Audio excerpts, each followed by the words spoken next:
شو اللي صار؟ ما بحتاج لها 40 ثانية صراحة. أستاذ سوت عمل اشتغل عليه، رفعت راسك كلها. شباب هذا اولادنا مستقبلنا، تحية لهم.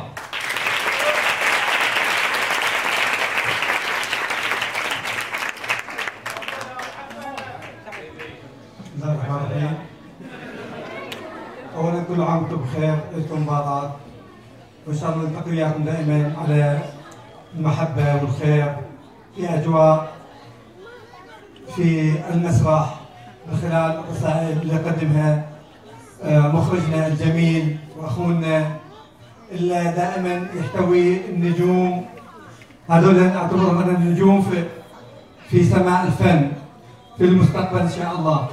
طبعا انا الشيء اللي يعجبني في الاستاذ محسن الحمادي هو احتواء المواهب الصغيره هذول اللي المستقبل ان شاء الله نشوفهم كبار وياخذوا المسيره اللي احنا مشينا عليها.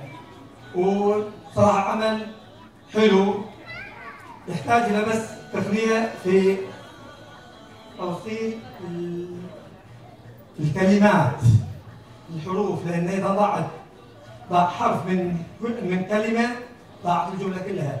ترى بس الصوت. العروض الجايه خففوا الصريخ العياط ما ينسمع، خصوصا اذا مره على صوت المسرح.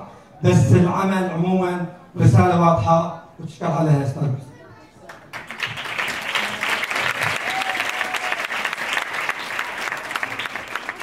الله يعطيكم العافيه ان شاء الله، وكل عام وانتم بخير.